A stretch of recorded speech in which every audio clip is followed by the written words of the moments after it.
இந்த ஃப்ரேம்ஸ் வந்து சைஸ் கொஞ்சம் பெரிய ஃப்ரேமாக இருக்கும். சரிங்களா? இது சூப்பர் வரக்கூடிய ஃப்ரேமு. இது வந்து ப்ரூட் சாமில் வரக்கூடிய சின்ன சின்ன சின்ன சின்ன ஃப்ரேமாக இருக்கும். சைஸ் கொஞ்சம் கம்பேரிட்டிவ் சின்னதாக இருக்கும். இதுதான் வந்து பெட்டியோடைய இது. நீங்கள் ஒரு தேனி பெட்டி வளர்க்குறீங்கன்னா அதுக்கு வந்து முக்கியமாக வந்து பார்த்தீங்கன்னா நீங்கள் சென்ட் போட்டுட்டு பக்கத்தில் போகக்கூடாது. போனீங்கன்னா இரிட்டேட் ஆகி கொத்தி போடும். நான் ஜவாது போடுறேன்னு எனக்கு ஒன்றும் தெரியாது, அது கொஞ்சம் பழகிடுச்சு. பட் ரொம்ப ஆல்கஹாலிக் ஸ்பெண்ட்லாம் போட்டிங்கன்னா அது இரிட்டேட் ஆயிரும், பழகிறதுக்கு கொஞ்சம் இரிட்டேட் ஆயிரும்.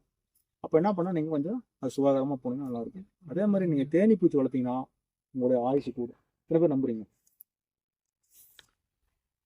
ஒரு ஆய்வு பண்ணியிருக்காங்க ரஷ்யாவில், தேனி பூச்சி வளர்த்தீங்கன்னா உங்க ஆயுசு கூடுன்றாங்க. என்ன காரணம்? தேனி பெட்டிட்டு வளர்த்துறப்ப உங்களை அறியாமே ஒரு பொறுமை வரும், உங்களை அறியாம ஒரு நிதானம் வரும். சரிங்களா? ஏன்னா நீங்க போய் டென்ஷன் அப்படி தூக்குனீங்கன்னா அது வந்து பட்டை கிளப்பிடும், கூட்ட தள்ளிடும். போயிட்டு பொறுமையா எடுக்கணும், பொறுமையா வைக்கணும், ஒரு நிதானம் உங்களுக்கு கிடைக்கும். பொறுமை நிதானம் ஏதாவது உங்களுடைய ஆயுசு வந்து கூடுன்னு சொல்லிட்டு ஒரு ஆய்வறிக்கை சொல்லியிருக்காங்க. அப்படின்றப்ப தேனி பெட்டி ரொம்ப நிதானமா கை